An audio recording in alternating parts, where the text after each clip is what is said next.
तो हाँ जी साथियों, आप सभी लोगों का स्वागत है मेरे इस जीएस एस्पायरेंट यूट्यूब चैनल में। मैं हूँ विद्यासागर और मैं आपको आज का टॉपिक जो पढ़ा रहा हूँ वो है वर्नाकुलर प्रेस एक्ट। आखिर ऐसी क्या मजबूरी थी अंग्रेज़ों की कि उन्हें वर्नाकुलर प्रेस एक्ट लागू करना पड़ गया। आखिर भारतीय समाज पत्रों पत्र पत्रिकाओं में ऐसा क्या छपना शुरू हो गया था जो कि अंग्रेज़ों को परेशान करती थी, सुबह शाम सोते जागते। ऐसा भारी कदम उनको क्यों उठाना पड़ेगा कि समाचार पत्र पत्रिकाओं का मुंह ही बंद कर दिया जाए या तो उनको अपनी तरफ कर लिया जाए, है ना। तो आज का हमारा जो टॉपिक है वो यही है, वर्नाकुलर प्रेस एक्ट 1878। इसे भारतीय प्रेस के इतिहास का काला अध्याय भी कहा जाता है। ठीक है, अगर देखो अब बात करते हैं हम लोग कि वर्नाकुलर प्रेस एक्ट आया क्यों। तो सबसे पहले एक चीज़ समझ लीजिए आप कि बात है 1870 के दशक की। दशक में 10 साल होते हैं, ठीक, यानी 70 से 80 के बीच की बात हो रही है। ये बात है 1870 के दशक की, जब भारत में बहुत भयंकर अकाल पड़ा, बहुत ज़्यादा भयंकर।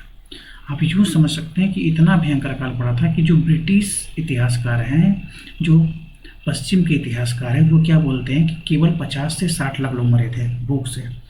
आप एक बार अंदाज़ा लगाओ कि 50-60 लाख कितनी बड़ी जनसंख्या होती है। वो भूख से मर गए, वो भी उस समय जब भारत की आबादी सिर्फ 15 से 18 करोड़ थी।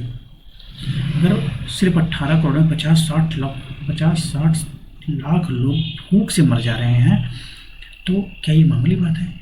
लेकिन ये उनकी रिपोर्ट थी, जो अंग्रेज थे, जो ब्रिटिशर्स थे, ये उनकी रिपोर्ट थी कि सिर्फ 50 से 60 लाख लोग मरे हैं।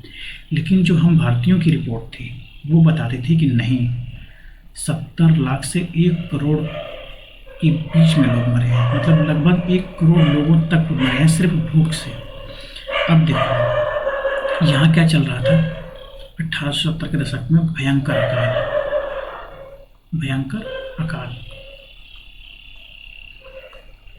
जब अकाल पड़ रहा था तो अंग्रेजों से क्या किया गया, मदद मांगा गया कि हमारी मदद कर दीजिए। लेकिन अंग्रेजों ने सीधा बोला कि हमारे पास कुछ नहीं है, हम आपकी मदद नहीं कर पाएंगे। और दूसरी बात कि उनसे बोला गया कि ठीक है, मेरा लगान माफ़ कर दीजिए। उन्होंने लगान भी नहीं माफ़ किया, बोला नहीं, लगान माफ़ नहीं होगा। जो लगान नहीं भरते थे उनकी ज़मीन को क्या करते थे, ये जब्त कर लेते थे, हड़प लेते थे। इससे जनता क्या हुई, और परेशान हुई। धीरे धीरे चलते चलते सन आया 1875 का, स्थिति और ख़राब हुई क्योंकि लगातार अकाल पड़े जा रहा था। स्थिति और ख़राब हुई भारतीयों की, और सभी लोग लगभग अंग्रेजों से गुस्सा हुए। अब ऐसे ही करके 1877 में क्या हुआ कि अंग्रेजों को अचानक से ये हुआ कि नहीं, जो ये सारा साम्राज्य है आज से आधिकारिक जो यहाँ की रानी है वो कौन रहेगा, ब्रिटेन। मतलब ब्रिटेन की जो रानी है वो आधिकारिक तौर पर रहेंगी। पहले तो ये ऐलान तो 1858 में ही हो चुका था, लेकिन अब उसको क्या करना था, आधिकारिक तौर पर, मतलब कि लिखित दस्तावेज के तौर पर उनको उनके नाम करना था। तो इसलिए आयोजन किया गया दिल्ली दरबार का। क्या आयोजन किया गया, दिल्ली दरबार का। दिल्ली दरबार में ब्रिटेन की रानी तो नहीं आती हैं, लेकिन फिर भी जो लिटन था उसने ही दिल्ली दरबार का आयोजन किया था। लॉर्ड लिटन, क्या नाम था उसका, दिल्ली दरबार किसने लगवाया था, लॉर्ड लिटन ने। ठीक है, तो जो ये लॉर्ड लिटन था इसने दिल्ली दरबार लगवाया। उस समय 10 से 15 लाख रुपए खर्च हुए थे। आप एक बार इमेजिन करके देखो कि आज से ये 150-200 साल पहले की बात है। अगर उस समय ये 15 लाख थे तो आज मान के चलिए 100 करोड़ के आसपास पहुंच जाएगा। महंगाई कितनी तेज बढ़ रही है आपको पता है, 10 साल में दोगुनी, 5 साल में दोगुनी, इतनी तेज महंगाई बढ़ रही है। तो यूँ मान के चलिए कम से कम 15 करोड़ या 150 करोड़ 200 करोड़ हो जाते हैं। अगर एक तरफ जनता भूख से मर रही है, आप उसी जनता से कमा रहे हो, लगान ले रहे हो और उन्हीं की मदद नहीं कर रहे हो, और उल्टा उनको दिखा रहे हो अपनी भव्यता, अपनी अधिकारिता, अपने जीते हुए क्षेत्र के, आज से ये हमारा है और तुम हमारे गुलाम हो। उनका ये उद्देश्य था कि ये जो है आज से इसकी आधिकारिक तौर पे इसकी मालकिन कौन हो गई? ब्रिटेन की रानी हो गई, या ब्रिटेन का राजा हो गया। और आज से तुम हमारे गुलाम हो गए हो, क्योंकि पहले तो जब कंपनी शासन करती थी वो गुलाम नहीं मानती थी, क्योंकि अगर वो गुलाम मानती तो दूसरी कंपनियां क्या करती, भारत में आके वो भी हिस्सेदारी मांगती ब्रिटेन की रानी से परमिशन लेके, तो वो गुलाम नहीं मानती थी। भले वो गुलामों की तरह व्यवहार करती थी लेकिन गुलाम नहीं मानती थी। लेकिन यहाँ पे दिखाया जाने लगा कि तुम हमारे गुलाम हो। अब बस क्या था, जैसे ही दिल्ली दरबार का आयोजन हुआ 10 से 15 लाख रुपए खर्च हुए, 10 से 15 लाख रुपए खर्च हुए। ये नज़र में आ गए भारतीयों के बहुत, क्योंकि पिछले 10-20 क्या आपको पता है कि 200-250 साल से भारतीय परेशान हैं इन लोगों से। लेकिन ये एक बहुत अहम मुद्दा है कि 10 साल से लगातार चल रहा है अकाल, और तुम इतनी बड़ी रकम की बर्बादी कर रहे हो। उस रकम से अगर मदद कर दी होते तो क्या हो जाता। तो इससे परेशान होकर जो भारतीय प्रेस थी, भारतीय प्रेस मतलब कि लगभग सभी जितने भी न्यूज़पेपर वाले थे, इंडियन न्यूज़पेपर, हिंदी, बंगाली वगैरह ना, और जितनी पत्र पत्रिकाएं थी, इन्होंने 1877 के इस दिल्ली दरबार के विरोध में बहुत कड़ी और कठोर शब्दों का उपयोग करना स्टार्ट कर दिया अपने पेपर में, अपने पत्र पत्रिकाओं में। अब क्या हुआ कि जो लोग पहले इशारे में बोला करते थे अब डायरेक्ट ब्रिटेन का विरोध कर रहे हैं। अब ये क्या करने लगे कि जो भारतीयों के अंदर देशभक्ति या अपने राष्ट्र के लिए राष्ट्रभक्ति होती है उसको जगाने का काम करने लगे। जैसे ही ये खबर लिटन के पास पहुंचती है 1878 में, तुरंत लिटन क्या करता है, 1878 में लिटन क्या करता है, वर्नाकुलर प्रेस एक्ट लागू कर देता है। और जिस रात को लागू होता है उसी रात को सारे के सारे जितने न्यूज़पेपर वाले थे उसी सुबह सब पे एक्शन ले लिया गया।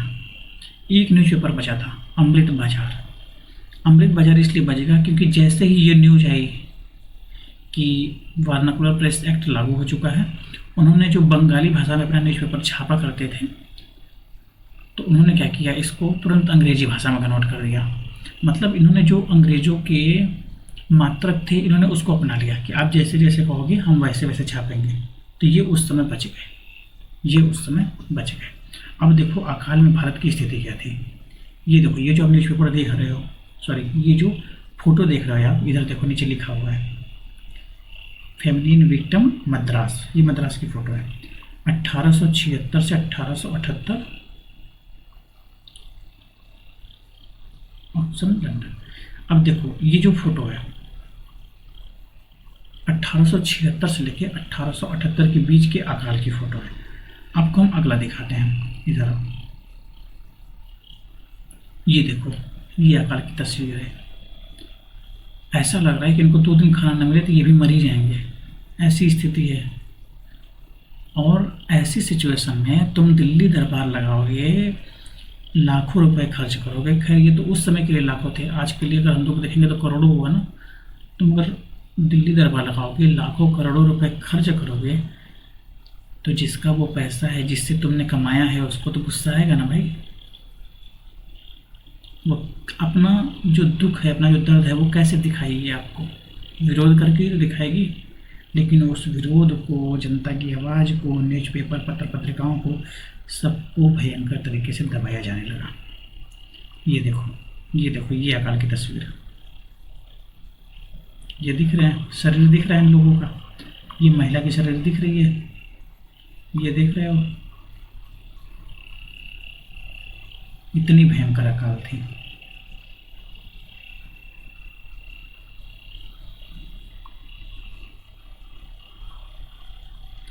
बताओ कोई क्या करे ऐसे सिचुएशन में।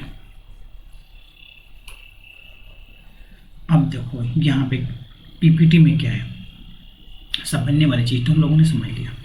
ऐतिहासिक संदर्भ क्या था, मतलब कि वर्नाकुलर प्रेस एक्ट आया क्यों।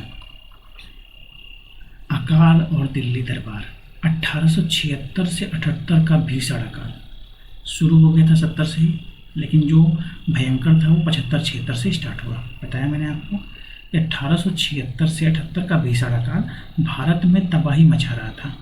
इसी दौरान 1877 में ब्रिटिश सरकार ने दिल्ली दरबार का आयोजन किया। भारतीय भाषाई प्रेस ने सरकार के इस फिजूल खर्च और संवेदनहीनता की कड़ी निंदा की, जिससे ब्रिटिश प्रशासन नाराज हो गया। मतलब कि अब उन्होंने अपने न्यूज़पेपर में, अपने पत्र पत्रिकाओं में डायरेक्ट मुंह से कठोर शब्दों का चयन या कठोर शब्द बोलना स्टार्ट कर दिए थे, जो कि ब्रिटिश सरकार को चुभने लगी थी।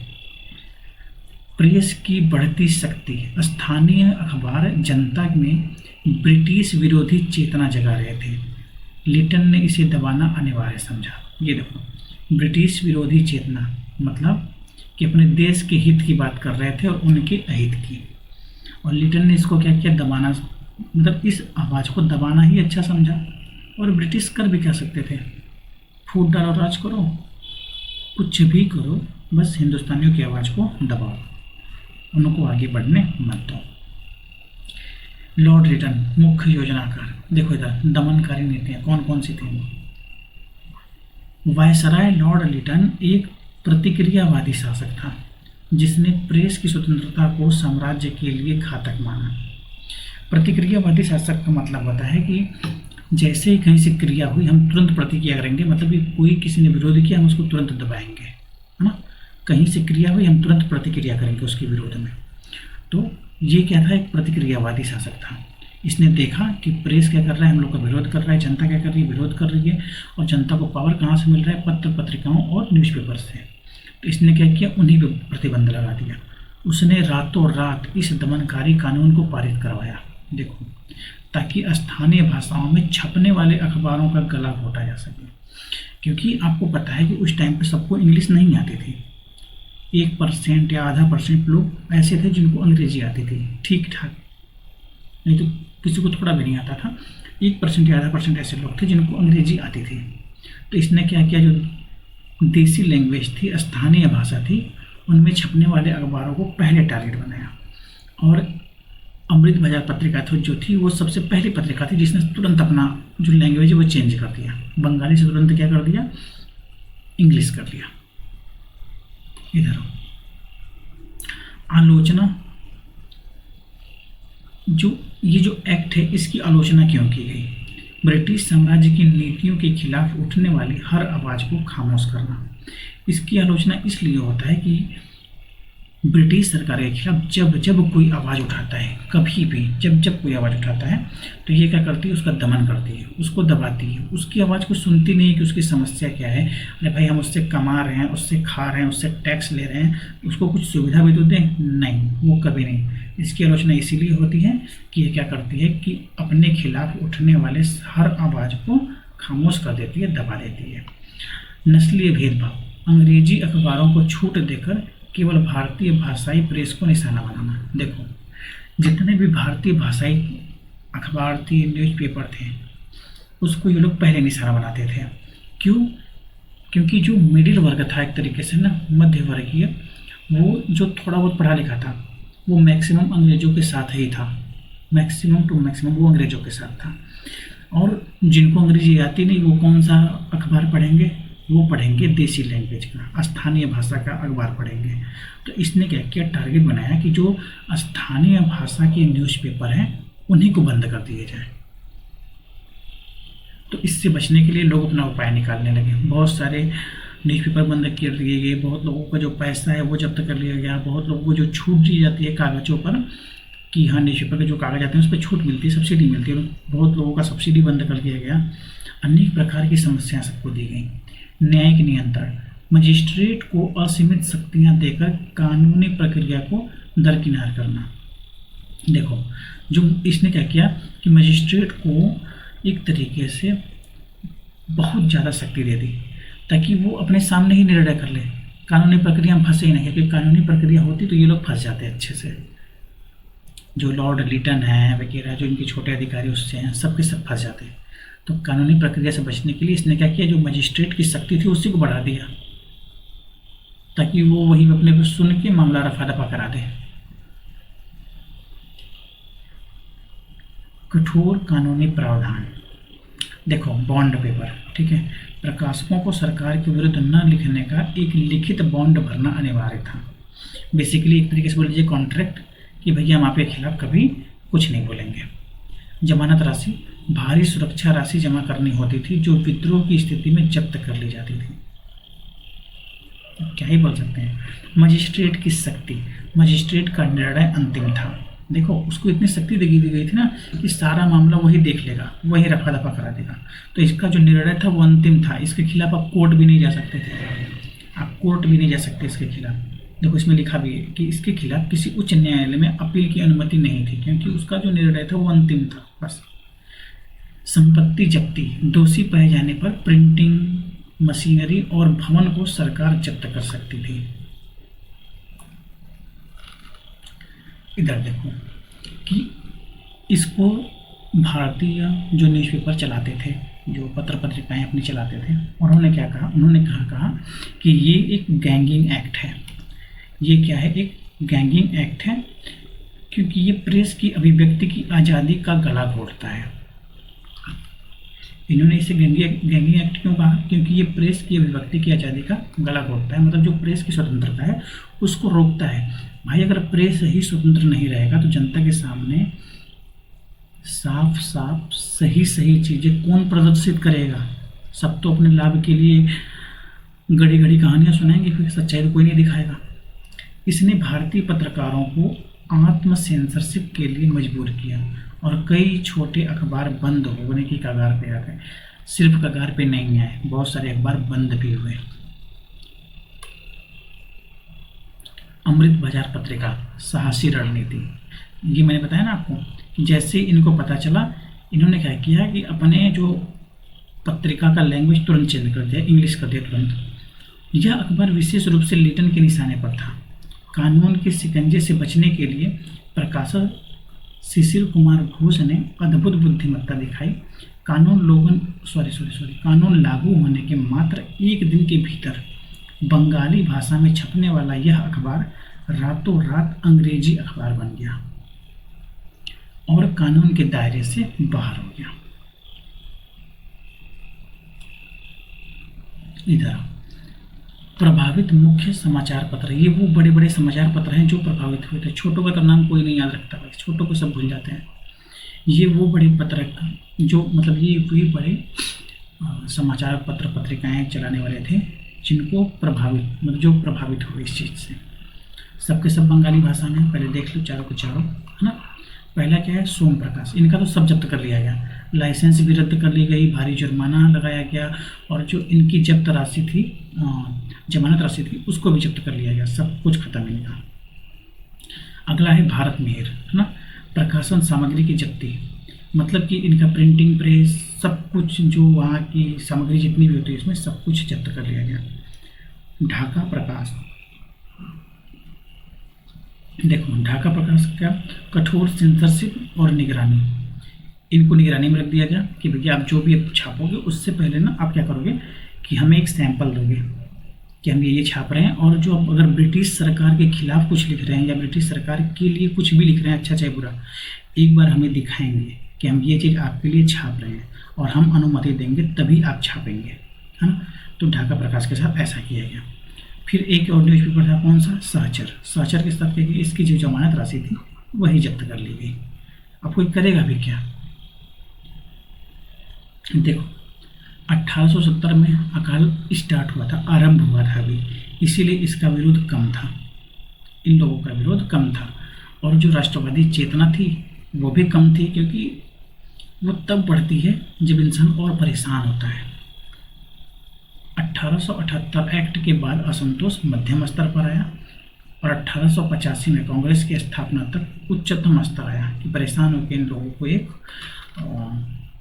राजनीतिक दल बनाना पड़ा, पार्टी बनानी पड़ी। दमन ने भारतीय मध्यम वर्ग को संगठित होने के लिए प्रेरित किया। हाँ, अब आते हैं लॉर्ड रिपन। लॉर्ड रिपन क्या करते हैं, जैसे 1880 में आते हैं, आने के बाद ये देखते हैं भारत की स्थिति बहुत बुरी है। और सबसे पहले इन्होंने क्या किया कि